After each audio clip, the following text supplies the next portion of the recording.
उसके कुछ असर हुए हैं। अब ये ऑफर क्या था, क्यों था, भारत का इस पर रिस्पॉन्स क्या था, इसको डिटेल में समझेंगे, क्योंकि ये आपके GS2 यानी यूपीपीसीएस मेंस के GS2 इंटरनेशनल रिलेशन का एक बहुत ही इंपॉर्टेंट टॉपिक है। मान के चलिए 2023 का जो मेंस लिखने वाले हैं या 24 का जो पेपर देंगे यूपीपीसीएस का, इस टॉपिक से जुड़ा हुआ सवाल आपको 100% चाहे तो प्री में चाहे तो मेंस में आपको देखने को मिल जाएगा। मैं दोनों ही चीजें बता दूंगा कि किस तरह से ये टॉपिक से आपको प्री के सवाल आएंगे और क्या मेंस के सवाल कैसे आएंगे। आपको टॉपिक इंपॉर्टेंट है, मल्टीपल लेयर है इसके अंदर, कई डायमेंशंस हैं। चीजों को थोड़ा समझने की कोशिश करते हैं, थोड़ा हिस्ट्री में भी जाएंगे, फ्यूचर में भी जाएंगे, रियलिटी में भी चेक करेंगे और देखेंगे कि इस पूरे चीज घटनाक्रम में भारत कहां पर स्टैंड कर रहा है, भारत की जो विदेश नीति है वो क्या ठीक काम कर रही है, क्या मोदी जी जो अभी तक हम लोग इंडिया जो नैम की पॉलिसी लेकर चल रहा था क्या उसको ही हम फॉलो करेंगे या उसमें कुछ बदलाव किए जा सकते हैं। देखेंगे, स्टार्ट करते हैं।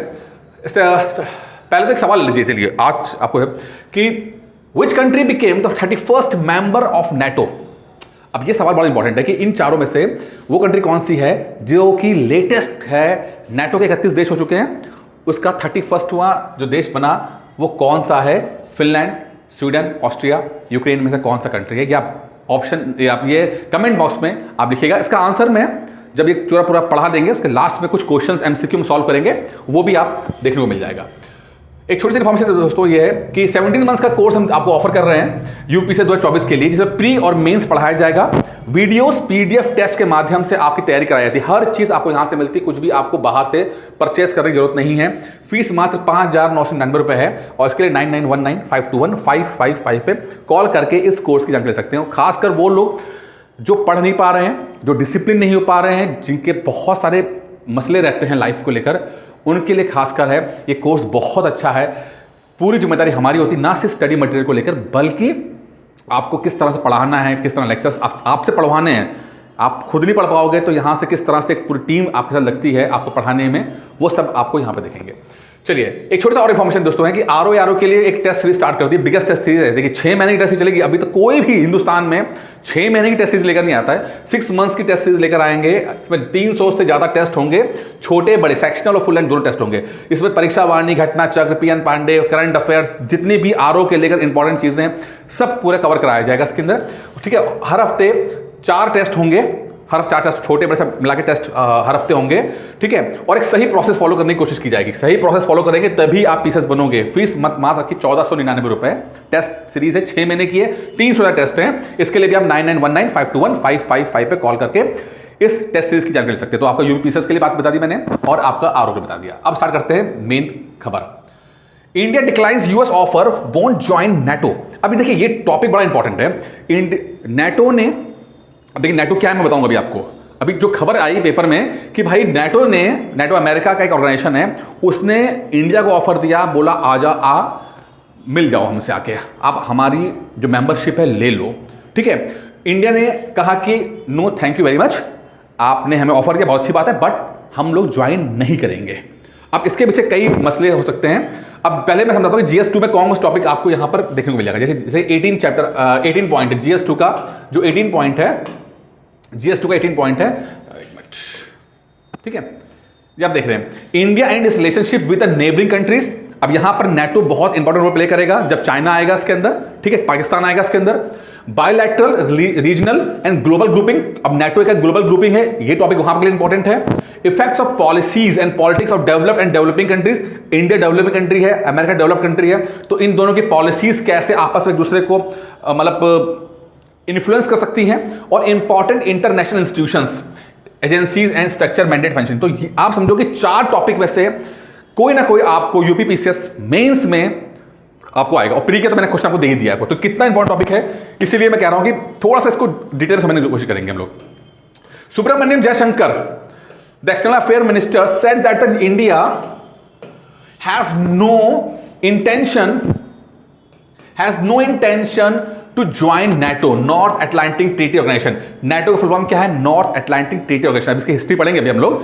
फिलहाल समझते हैं कि हमारे जो external affair minister and foreign minister जो हैं, सुब्रमण्यम जयशंकर साहब जो हैं, उन्होंने बोला नेटो कि हम नेटो ज्वाइन नहीं करेंगे और हमें कोई इंटेंशन नहीं, हमें कुछ नहीं चाहिए नेटो के लिए, आप रहने दो, थैंक यू वेरी मच। जो कि नेटो जो है वेस्टर्न कंट्रीज यानी अमेरिका द्वारा लेड किया जाता है, यानी कि लीडरशिप जो है अमेरिका देता है।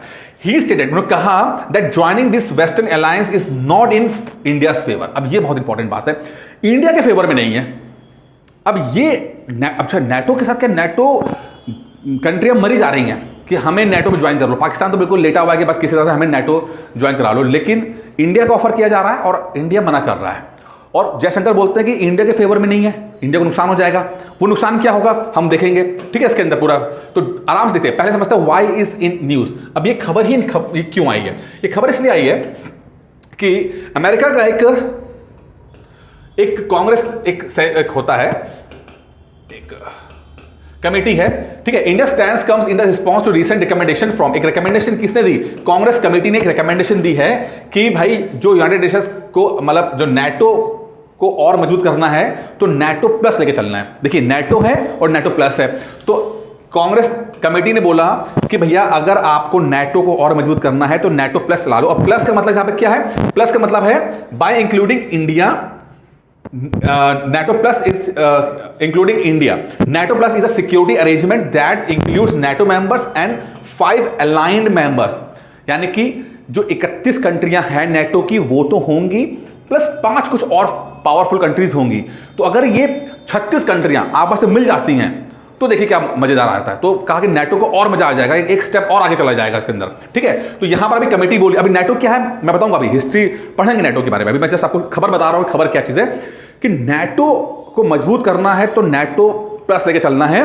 नेटो के 31 कंट्री वो तो है ही है, प्लस 5 और इंपॉर्टेंट कंट्रीज हैं, उनको भी हम ले लेते हैं, ठीक है। कौन कौन से 5 कंट्रीज हैं? इंडिया तो है इसके अंदर, ठीक है। इसमें है Australia, Japan, New Zealand, Israel and south Korea. यानी नेटो प्लस में 5 कंट्रियां, नेटो के 31 कंट्रियां, 5 कंट्रियां आपकी होगी Australia, Japan, New Zealand, Israel, south Korea, साथ में इंडिया मिल जाएगी तो मजा आ जाएगा। सारे सुपर पावर हमारे पास, ठीक है। रशिया चाइना को अलग कर देते हैं हम लोग और पूरा इन्फ्लुएंस कर देते हैं इसके अंदर। ये नेटो के ये जो है, और बोल क्या रहे कि डिफेंस कोऑपरेशन रखेंगे, मतलब कि क्योंकि NATO is not a economic organization, it is a defence organization, military organisation.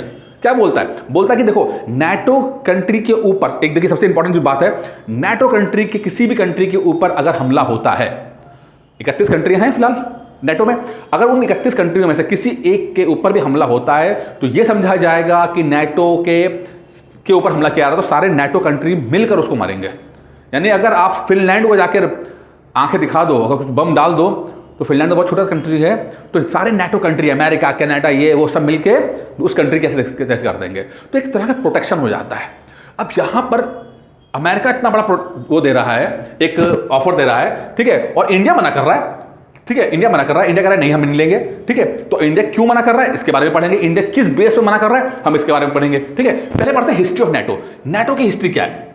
देखिए हिस्ट्री क्या है कि भाई 1949 के अंदर, 1949 के अंदर मतलब 4 अप्रैल 1949, अभी देखिए सेकेंड वर्ल्ड वॉर खत्म हो चुका है, 1945 में सेकेंड वर्ल्ड वॉर खत्म हो चुका है। अमेरिका और रशिया दोनों एक खेमे में थे, जर्मनी को हरा दिया उन्होंने मिलकर, जर्मनी, इटली, जापान को हरा दिया। इधर आपका अमेरिका है, ब्रिटेन है, फ्रांस है और आपका रशिया है। अब ब्रिटेन सेकेंड वर्ल्ड वॉर तक बहुत मजबूत पावर है, नंबर 1 चल रहा था, लेकिन सेकेंड वर्ल्ड वॉर खत्म होते होते जो इंग्लैंड है बिल्कुल बर्बाद हो चुका है। नए कंट्रीज का राइज हुआ है, अमेरिका का राइज तो हुआ ही है, लेकिन सरप्राइजिंगली जिसको बहुत ही पिछड़ा हुआ माना जा रहा था, कहा कि अरे यार जहां पर इंडस्ट्रियल रेवोल्यूशन बहुत बाद में आया, यानी रशिया सरप्राइजिंगली बहुत मजबूत होकर निकला और जर्मनी को हराने में बहुत बड़ा रोल जो है रशिया का है, ठीक है। अब सेकेंड वर्ल्ड वॉर खत्म हो चुका है, अब लीडरशिप 2 देशों में आ गई है, ब्रिटेन चला गया पीछे, ब्रिटेन फ्रांस जो है वो 18-19 सेंचुरी के हीरो हैं, अब 20th सेंचुरी चल रही है। अमेरिका रशिया जो साथ में खेले थे अब अलग अलग हो चुके हैं, और प्रॉब्लम यही है कि दोनों अलग इसलिए हैं कि दोनों की आइडियोलॉजी अलग है। अमेरिका कैपिटलिस्ट कंट्री यानी पूंजीवादी कंट्री है, ठीक है। पूंजीवादी कंट्री कौन सी होती है? जो कहता है कि profit making is the most important thing, कि कंपनियां जो हैं वो बिजनेस करेंगी और सारा पैसा जो है वो कंपनी के ओनर को होता है, जो रिस्क लेगा उसको पैसा मिलना चाहिए, कैपिटलिज्म इसी को कहते हैं, ठीक है। मैक्सिमम प्रॉफिट के पीछे भागते हैं। वहीं जो है सोशलिज्म या कम्युनिज्म की बात करते हैं, वो कहता है कि चीज़ें जो होंगी वो लोगों में आपस में बटेंगी और कोई भी प्राइवेट प्रॉपर्टी नहीं रहेगी, सिर्फ पब्लिक सरकार के हाथ में रहेगा, सरकार सबको डिस्ट्रीब्यूट करेगी। अब सुनने में बहुत अच्छा लग रहा है, लेकिन इन दोनों के प्लस और माइनस हैं जो हम बाद में कभी पढ़ेंगे।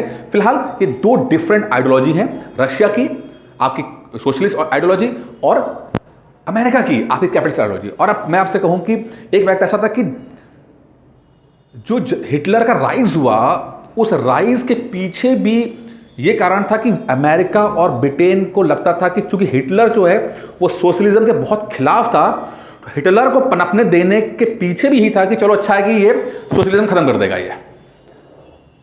अब ये भूल गए कि ये ही चीज जो है इनके ऊपर पड़ जाएगी, ठीक है। तो इतना ज्यादा खुन्नस खाते हैं कैपिटलिज्म और सोशलिज्म एक दूसरे के ऊपर। तो अब जब सेकेंड वर्ल्ड वॉर खत्म हो चुका है, तो अप्रैल 4 1949 में कुछ 12 कंट्रियां मिलकर एक बनाते हैं, एक ऑर्गेनाइजेशन बनाते हैं, इसका नाम रखते हैं NATO, North Atlantic Treaty organisation.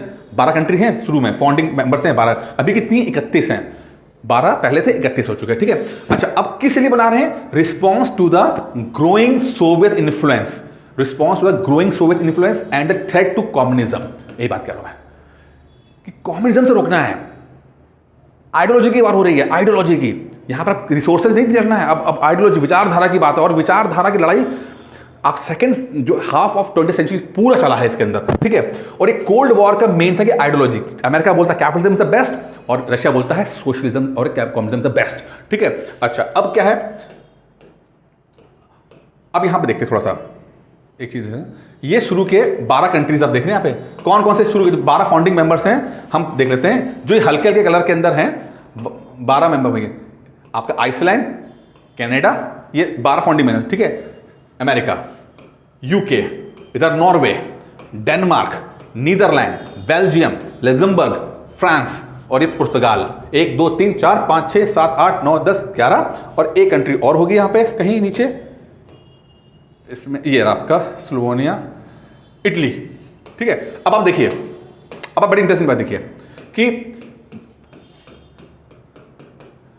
ठीक है, अब ये कंट्रियां जो है 12 फाउंडिंग मेंबर है और लड़ किसके खिलाफ रहे हैं? ये पूरा रशिया। अब ये जो बेल्ट आप देख रहे हो, ये जो बेल्ट देख रहे हो, ये रशिया है, रशिया प्लस है, यानी रशिया प्लस है।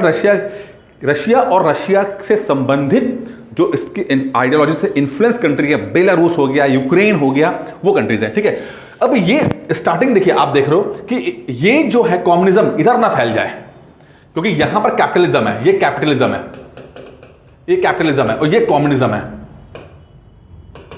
ठीक है, कि दोनों ये इधर आना नहीं चाहिए। तो एक तरह से ये दीवार खड़ी करना चाहते थे कि कम्युनिज्म फैल ना जाए, इस तरफ फैले ना, पूरी दुनिया में ना फैल पाए, और ना सिर्फ यहां ना फैल पाए बल्कि नीचे भी ना फैल पाए, इसीलिए उन्होंने पाकिस्तान को सपोर्ट कर दिया।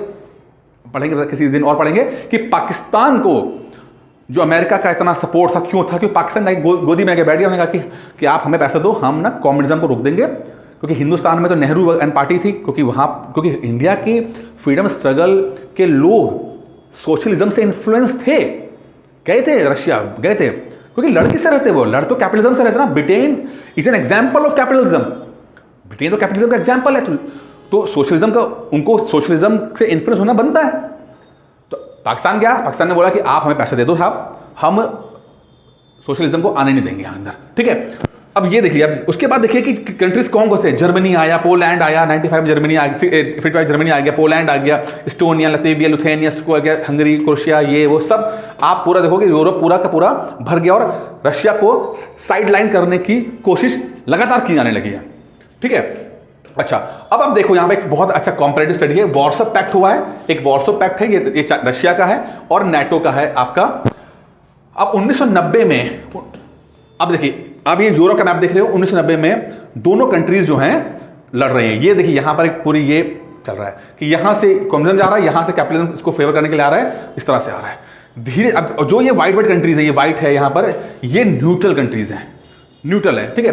1990 के बाद में सोवियत यूनियन का डिसइंटीग्रेशन होता है, ठीक है, और बहुत सारी कंट्रीज जो है रशिया के पास, वो सब कंट्रीज जो हैं वो धीरे धीरे नेटो कंट्री हो जाए और रशिया को घेरना शुरू कर देते हैं, ये लोग रशिया को घेरना शुरू कर देते हैं। 2015 में देखिए इतने सारे कंट्रीज जो हैं रशिया के खिलाफ खड़े हो गए हैं और रशिया को घेरने की कोशिश की जा रही है, यानी कि कम्युनिज्म को खत्म कर दो पूरी तरीके से। अब रशिया बोलता है कि यार जब 1990 में जब आपका कोल्ड वॉर खत्म हो गया है तो नाटो खत्म कर देना चाहिए, क्योंकि जो नाटो बना ही था कि कोल्ड वॉर में रशियन इन्फ्लुएंस को रोका जाए। अब रशिया खत्म हो चुका है तो क्या मतलब है, यूएसएसआर, सॉरी रशिया नहीं, यूएसएसआर खत्म कर दिया, ठीक है। लेकिन आप देख लो कि 1990 से लेकर ये 30 साल में, 25 साल के अंदर इतने सारे कंट्रीज और जो हैं वो बन गए नाटो के देश, नाटो के मेंबर्स, तो रशिया को और इन्फ्लुएंस कर रहे हैं। और जो ये वॉर हो रही है यूक्रेन वर्सेस रशिया, इसका मेन रीजन यही है।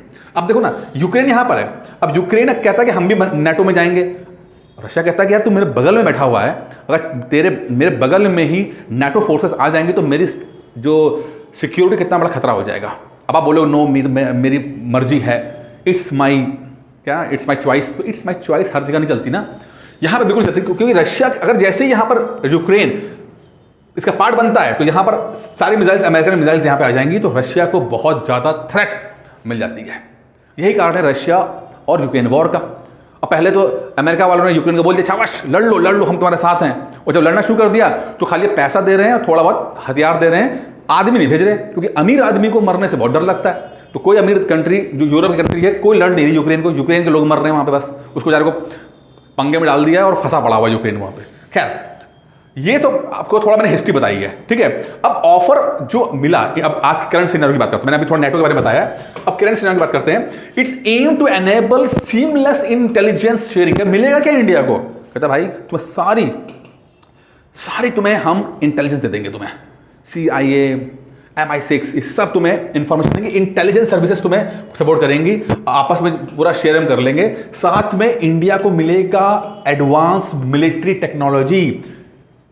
कहता है कि तुम्हें हथियार चाहिए, एरोप्लेन चाहिए, जहाज चाहिए, लेटेस्ट चाहिए, हम तुम्हें सब देंगे।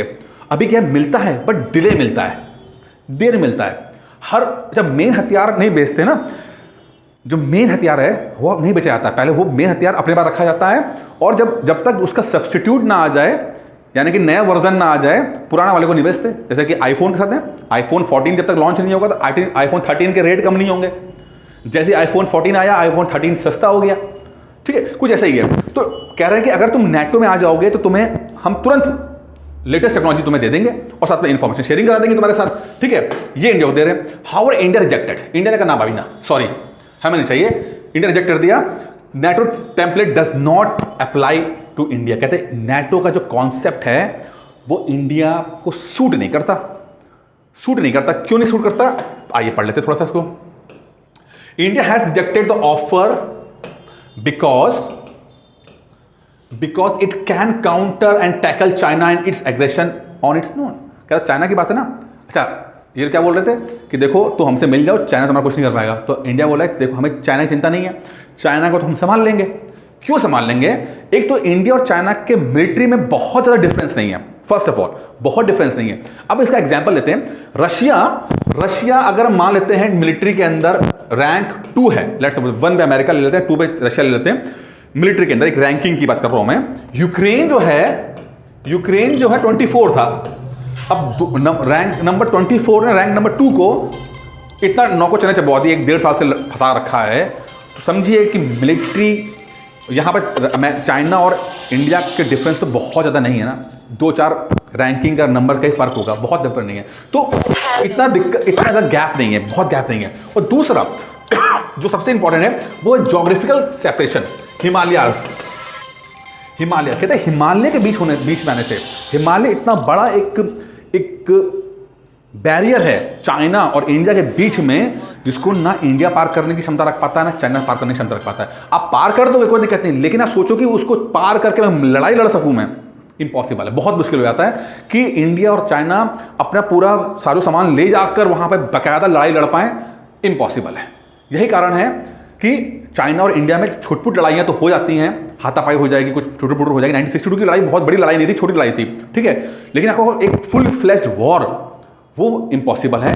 यही कारण है कि इंडिया को पता है कि चाइना को टैकल किया जा सकता है, कर रहे हैं, उसके लिए नाटो की उतनी जरूरत नहीं पड़ेगी, क्योंकि नाटो में से जुड़ने का मतलब है कि अगर कहीं और नाटो कंट्री के साथ पंगा हो रहा है, मान लो फिनलैंड के साथ लड़ाई हो रही है, फिनलैंड और रशिया में लड़ाई हो रही है और इंडिया ने नाटो साइन कर रखा है, तो फिर इंडिया को रशिया पे बम गिराने पड़ेंगे, क्योंकि नाटो के किसी कंट्री पे, नाटो मेंबर पे एक पे भी अगर वार होगा तो सब लोग जाके मिलकर साथ देंगे। तो मान लो रशिया और फिनलैंड में फ्यूचर में लड़ाई हो रही है तो इंडिया को रशिया पे अटैक करना पड़ेगा। यही कारण है इंडिया नाटो मेंबर नहीं बनना चाहता। चलिए ठीक है, आगे बढ़ते हैं। Additionally India highlights China's current. अब इंडिया ने कहा कि अच्छा ऐसा है। एक बात और भी है हिमालय कि भाई तुम्हारी जो इकोनॉमिक क्राइसिस है ना वो बहुत बुरी है। किसको? चाइना को बोल रहे हैं कि देखो जो तुम्हारा गोल्डन पीरियड था ना वो चला गया। इंडिया ने कहा कि तुम्हारा जो गोल्डन पीरियड था वो जा चुका है। तुमने 2017 तक, 2000 से लेकर 2017 तक चाइना का डबल डिजिट ग्रोथ हुई है, जबरदस्त ग्रोथ हुई है। लेकिन 17 के बाद से, कोरोना से ठीक पहले से जो डिप करना शुरू किया है, अब इंपोर्ट और एक्सपोर्ट में बहुत बड़ी गिरावट आ गई है, बहुत बड़ी गिरावट आ गई है। उतना ज़्यादा चीज़ें नहीं हैं, तो अब वो गैप धीरे कम हो रहा है। नो डाउट चाइना बहुत आगे है, इकोनॉमिकली तो बहुत आगे है, मिलिट्री वाइज तो फिर भी मैं कहूँगा चलो गैप उतना नहीं है। लेकिन अब ये देखो कि जो फॉरेक्स रिजर्व होता है, फॉरेक्स रिजर्व मतलब कि एक तरह का पूरा पैसा किसी कंट्री के पास कितना होता है, तो चाइना के पास $3000 बिलियन है, $3000 बिलियन है। इंडिया के पास लगभग 500-600 बिलियन है। तो मिलिट्री गैप है, लेकिन डिक्लाइनिंग है। इंडिया राइज कर रहा है और चाइना डिक्लाइन कर रहा है। ये पॉइंट भी बहुत ज़्यादा समझने वाली बात है, ठीक है। अच्छा, अब मेन रीजन क्या है? अब चलिए अब बात करें, अब मेन रीजन क्या है? तो मेन रीजन क्या है? Decision to join NATO is of much geopolitical significance. If India join NATO, it will commit a huge blunder by upsetting Russia. अच्छा, अब देखो मेन रीजन है कि भैया अगर तुमने NATO ज्वाइन कर लिया तो रशिया तो क्या करेगा? रशिया तो फिर नाराज हो जाएगा ना। और रशिया को नाराज करने का मतलब है कि जो 80% आप साजो सामान, मिलिट्री का साजो सामान जो इस्तेमाल कर रहे हो रशियन मेड, ठीक है, जो आपका S-400 हो चाहे ब्रह्मोस हो या जितने मिलिट्री ट्रक तक के 80% तक ऑफ इंडिया की मिलिट्री का जो पूरा बेस है वो रशियन बेस है। रशिया ने क्या, अगर आपने उसको नाराज कर दिया तो मान के चलो कि फिर आपको एक नट बोल्ट नहीं मिलेगा, फिर आपकी पूरी मिलिट्री का इन्वेस्टमेंट जीरो हो जाएगा। तो अभी इंडिया उस हालत में नहीं है कि रशिया को नाराज कर पाए। रशिया मजबूरी है एक तरह से कहो जो, ठीक है। 25-30-40 साल के बाद इंडिया मेड इन इंडिया चीज़ें बना ले, बट अभी नहीं, अभी पॉसिबल नहीं है। अगर रशिया तुरंत नाराज हो जाता है तो इंडिया को कुछ भी बैकअप प्लान नहीं है इंडिया के पास, ठीक है। इतनी जल्दी नहीं हो पाएगा दिक्कत। तो ये सबसे बड़ा दिक्कत जो है कि 80% जो चीज़ें हैं वो रशियन मेड हैं, इस कारण से रशिया को नहीं कर सकते। दूसरा क्या है? It will benefit People's Republic of China. China को बेनिफिट कर देगा। कैसे बेनिफिट कर देगा? कि भैया रशिया, अब चूंकि नाटो, इंडिया नाटो से मिल जाएगा तो रशिया अकेला हो जाएगा, तो रशिया किसी से दोस्ती तो करेगा, और दोस्ती करेगा जाके रशिया और चाइना की दोस्ती हो जाएगी। रशिया और चाइना की दोस्ती हो जाएगी। अब आपने किसी को नहीं मिला, आपने छोड़ दिया, किसी ना किसी दोस्ती तो करेगा ना जाके, फिर वो आपके दुश्मन से दोस्ती करेगा जाके, ये हो जाएगा। और इसका फिर एक बहुत बड़ा इम्पैक्ट पड़ेगा। और अगर खुदा ना खास्ता एक चीज़ हुई, वो क्या है कि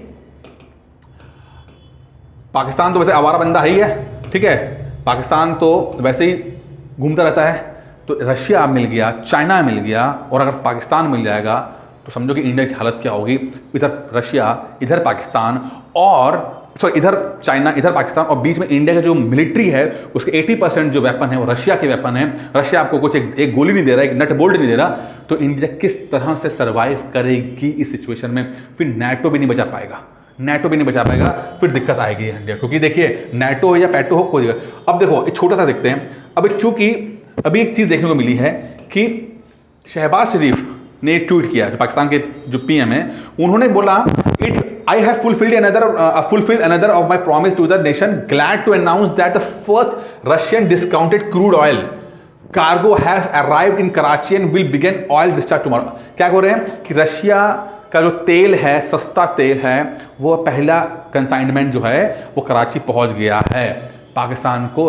अब आप सोचिए कि वैसे तो ये देखिए इसका बहुत बड़ा इम्पैक्ट नहीं है, क्योंकि इस समय रशिया जो है सबको सस्ता माल बेच रहा है, क्योंकि उसको लड़ाई में पैसा चाहिए। और उसने बोला है शहबाज शरीफ से कि भाई या तो बार्टर सिस्टम में कर लो, या युआन जो आपके पास है, चाइनीज करेंसी युआन, उसको हमें दे दो। इस समय रशिया चाह रहा है, लेकिन ये जो बहुत बड़ी डील बहुत बड़ी नहीं है, ठीक है। रशिया ने थोड़ा सा तेल दिया है, लेकिन शायद पाकिस्तान के लिए भी फिजिबल नहीं है, क्योंकि जो तेल वो रशिया से ले रहे हैं उसको प्यूरिफाई करने के लिए रिफाइनरी नहीं है। दूसरा, जो तेल अब ले रहे हैं उतना तेल उनकी जरूरत जो है वो आप सऊदी अरब से भी पूरी कर सकते हैं, तो वो दिक्कत नहीं है, ठीक है। अच्छा, अब एक ना छोटा सा पॉइंट लेते हैं, अनदर पॉइंट ऑफ व्यू। अभी तक तो सारे हम लोगों ने बोला है कि भाई ये जो है रशिया को नाराज करना ठीक नहीं है, लेकिन एक पॉइंट ऑफ व्यू लेते हैं बस, just for shake of exam point of view, कि आपके पास एक अलग डायमेंशन भी होना चाहिए। उसमें यह है कि भाई इंडिया ने ऑलरेडी 3 एग्रीमेंट कर रखे हैं रशिया अमेरिका के साथ, 3 एग्रीमेंट, डिफरेंट एग्रीमेंट्स अमेरिका के साथ किए हुए हैं। मैं एक अनदर पॉइंट ऑफ व्यू ले रहा हूँ बस, ठीक है, जिसमें लीमो है, LEMO है, क्या है, logistic exchange memorandum of agreement, जो अमेरिका से किया हुआ है पहला एग्रीमेंट। दूसरा है कॉम्स कासा, COMCASA, communication compatibility and security agreement, BECA, basic exchange agreement. 3 agreement already India ने यूएस के साथ किया हुआ है। अगर इंडिया नाटो का सदस्य बन जाता है तो ये एक बेहतर इंटरप्रोबेबिलिटी होगी, यानी कि एक अच्छा कॉम्बिनेशन बन जाएगा। 3 तो हमने ऑलरेडी कर रखे हैं, एक अच्छा कॉम्बिनेशन बन जाएगा। ये मैं एक अलग पॉइंट ऑफ व्यू कर रहा हूँ, क्योंकि हमने ऑलरेडी काफी कुछ रशिया के अमेरिका के साथ मिलकर हमने कुछ कर दिया है, ठीक है। अब एक बात और बोलते हैं कि अगर इंडिया ज्वाइन करता है नाटो को, तो इंडिया का जो एम्बिशन है, ठीक है, वो बहुत जल्दी पूरा होगा, क्योंकि इंडिया इससे ग्रोथ बहुत तेजी से होगा। क्यों? टेक्नोलॉजी, लेटेस्ट टेक्नोलॉजी मिल रही है आपको, बोला ना कि डिले नहीं होगा, फटाफट टेक्नोलॉजी, लेटेस्ट टेक्नोलॉजी मिलेगी आपको। दूसरा, आप एक स्टेप सुपर पावर बनने के और करीब आ सकते हो। क्यों? क्योंकि एक तो नाटो का पूरा सपोर्ट है, आप अकेले नहीं हो, 31 कंट्री आपके साथ हैं, ठीक है, साथ में अमेरिका आपके साथ में है। दूसरा कि आपको टेक्नोलॉजी फटाफट मिल रही है, exchange of information, exchange of technology फटाफट ज़्यादा मिल रही है, डिले नहीं हो रहा है कि वो चीज़ बनाने के लिए 10-10 साल लगा रहे हो आप, वो नहीं हो रहा है। साथ में सबसे इंपॉर्टेंट चीज़ है कि जो वेस्टर्न नेवल बेसिस हैं सच एज डिएगो गार्सिया, जो कि इंडियन ओशन के अंदर है, अमेरिका के पास इस समय है फिलहाल, डिएगो गार्सिया जैसे बेस मिल जाएंगे। और जब तक आपके पास बेस नहीं होते हैं, आप दूसरी कंट्री पे दबाव नहीं डाल पाते हो। अगर मान लो इंडिया का ऑस्ट्रेलिया से पंगा कुछ हो रहा है, तो ऑस्ट्रेलिया और इंडिया के बीच में अलग अलग टापुओं पे कुछ मिलिट्री बेस होना बहुत जरूरी है, जहां से अटैक किया जा सके या प्रेशर डाला जा सके, ठीक है। तो अगर एक just another point of view है कि ऑलरेडी हमने अमेरिका के साथ काफ़ी संबंध हमने मजबूत कर रखे हैं, अगर नाटो के साथ जुड़ते हैं तो ये एक अच्छी कॉम्पेटिबिलिटी हो जाएगी। साथ में कुछ नेवल बेस मिलेंगे, कुछ नई टेक्नोलॉजी मिलेगी, ये सब चीज़ मिलेगी और इंडिया सुपर पावर बन सकता है। अब आपको ये देखना है कि हमारा पॉजिटिव, मतलब अगर हम रिजेक्ट कर रहे हैं और जो हम फेवर में जा रहे हैं, उन दोनों को तोल कर देखना है कि किसमें ज़्यादा संभावनाएं दिखती हैं। फिलहाल भारत सरकार को लगता है कि नाटो का सदस्य नहीं बनना चाहिए। एग्जाम के लिए मैंने बोल दिया आपको कि अगर आपसे ये बोले कि काउंटर पॉइंट ऑफ व्यू बताइए, आप काउंटर पॉइंट ऑफ व्यू, तो आपका काउंटर पॉइंट ऑफ व्यू होना चाहिए, ठीक है। चलिए अब क्वेश्चन दे लेते हैं, रिवीजन कराते हैं। बहुत अच्छा क्वेश्चन है, थोड़ा सा लंबा जाएगा, लेकिन थोड़ा सा सब्र कर लीजिएगा, ठीक है। What was India's response to the recent recommendation to the include it in NATO plus security agreement? एक NATO plus security agreement में जो रिकमेंडेशन दी है, उसमें इंडिया का रिस्पॉन्स क्या है, सवाल है बस। Indian express interest in joining the NATO, India ने कहा कि हाँ भाई ज्वाइन कर लेंगे। India rejected the suggestion stating that NATO template does not apply for India, क्या कि इंडिया ने कहा कि रिजेक्ट करते हैं कि नाटो का टेम्पलेट हमें सूट नहीं करता। India accepted the offer citing need of advance military technology, India ने नई टेक्नोलॉजी लेने के चक्कर में उसको ऑफर को मान लिया है, या India requested for further negotiation, India ने नेगोशिएशन की बात की है। तो इसका आंसर क्या है? इसका आंसर है, आपको पता ही होना चाहिए, India rejected the suggestion stating that the NATO template does not apply to India, ठीक है। अब क्लियर होना चाहिए। एक सवाल और लेते हैं, which of the following countries, छुपा लेता हूं नीचे, which of the following countries not one of the aligned nation in the NATO plus security. NATO plus की जो बात कर रहे थे, नाटो प्लस की बात कर रहे थे, उसमें से इनमें से निम्न में से कौन सी कंट्री नहीं है? Australia, Japan, New Zealand, Israel, south Africa. इसमें से कौन सी कंट्री नहीं? ये आप कमेंट बॉक्स पे डालिए, लिखिए कौन सा नहीं है। वीडियो रोक लीजिएगा, मैं फिलहाल बताता हूं आपको साउथ अफ्रीका, क्योंकि इसकी जगह पे है साउथ कोरिया। साउथ कोरिया को नाटो प्लस का ऑफर दिया है, साउथ अफ्रीका को नहीं दिया गया है, ठीक है। अच्छा, which country became the 31st member of NATO? कौन है 31st मेंबर ऑफ? वो है फिनलैंड। कौन है? फिनलैंड, जो लेटेस्ट एक नाटो का देश का नाटो सदस्य बना है, ठीक है। तो ये पूरा हमने आज कर लिया है, देख लिया है, और उम्मीद करता हूं कि आपको समझ में आ गया होगा बेहतर तरीके से। इस लंबा वीडियो बनाने का एक ही मकसद था कि चीजें आप डिटेल में समझ पाओ, मल्टीपल डायमेंशंस देख पाओ हिस्टोरिकल पॉइंट ऑफ व्यू से, और एग्जाम को मतलब ये होगा कि ऐसा क्वेश्चन करने के बाद कि आपको दूसरा कोई टॉपिक इस पॉइंट छूने की जरूरत ना पड़े, ठीक है, बाकी वीडियो कैसा लगा जरूर बताइएगा, चैनल सब्सक्राइब कर लीजिए, वीडियो को लाइक कर दीजिएगा, और ये कोर्स के बारे में जानकारी दे दी है, जिसे कोर्स ज्वाइन करना है कोर्स ज्वाइन कर सकता है। थैंक यू दोस्तों।